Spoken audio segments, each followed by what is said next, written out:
جاوید اپنے آپ سے اور زیادہ متنفر ہو گیا۔ تم کیا ہو؟ میں پوچھتا ہوں آخر تم کیا ہو؟ نہ تم یہ ہو نہ وہ ہو، نہ تم انسان ہو نہ حیوان۔ تمہاری ذہانت و ذکاوت آج سب دھری کی دھری رہ گئی ہے۔ 3 شرابی آتے ہیں، تمہاری طرح ان کے دل میں ارادہ نہیں ہوتا، لیکن بے دھڑک اس وحشیہ سے واہیات باتیں کرتے ہیں اور ہنستے کہکہے لگاتے کوٹھے پر چڑھ جاتے ہیں، گویا پتنگ اڑانے جا رہے ہیں۔ اور تم جو کہ اچھی طرح سمجھتے ہو کہ تمہیں کیا کرنا ہے، یوں بے وقوفوں کی طرح بیچ بازار میں کھڑے ہو اور ایک بے جان لالٹین سے خوف کھا رہے ہو۔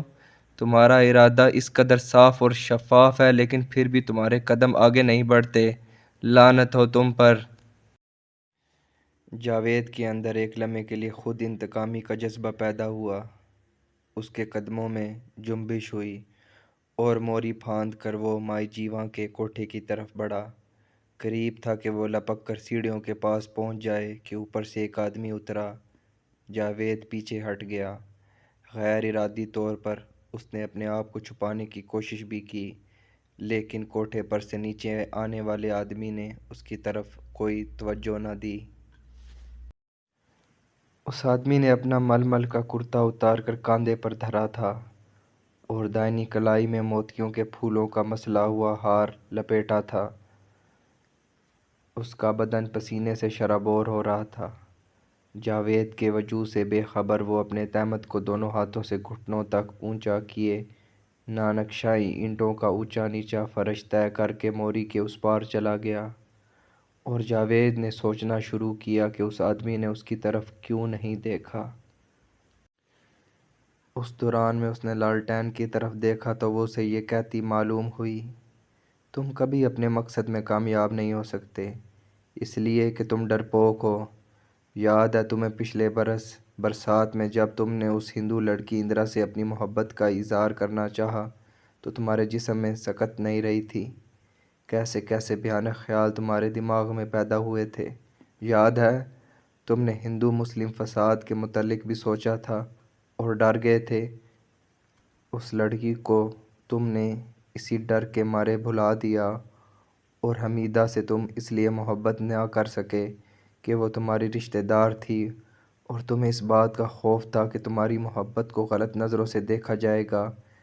کیسے کیسے وہم تمہارے اوپر ان دنوں مسلط تھے، اور پھر تم نے بلقیس سے محبت کرنا چاہی، مگر اس کو صرف ایک بار دیکھ کر تمہارے سب ارادے غائب ہو گئے اور تمہارا دل ویسے کا ویسا بنجر رہا۔ کیا تمہیں اس بات کا احساس نہیں کہ ہر بار تم نے اپنی بے لوث محبت کو آپ ہی شک کی نظروں سے دیکھا ہے؟ تمہیں اس بات کا کبھی پوری طرح یقین نہیں آیا کہ تمہاری محبت ٹھیک فطری حالت میں ہے۔ تم ہمیشہ ڈرتے ہو، اس وقت بھی تم خائف ہو۔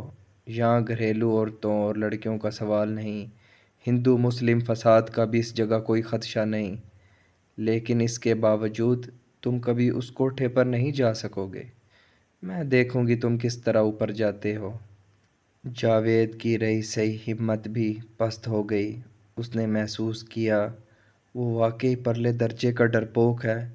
بیتتے ہوئے واقعات تیز ہوا میں رکھی ہوئی کتاب کے اوراق کی طرح اس کے دماغ میں دیر تک پھڑ پھڑاتے رہے، اور پہلی مرتبہ اس کو اس بات کا بڑی شدت کے ساتھ احساس ہوا کہ اس کے وجود کی بنیادوں میں ایک ایسی جھجک بیٹھی ہوئی ہے جس نے اسے قابل رحم حد تک ڈرپوک بنا دیا ہے۔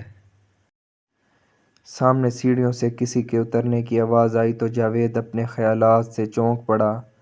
وہی جو گہرے رنگ کے شیشوں والی اینک پہنتی تھی اور جس کے متعلق وہ کئی بار اپنے دوست سے سن چکا تھا، سیڑھیوں کے اختتامی چبوترے پر کھڑی تھی۔ جاوید گھبرا گیا۔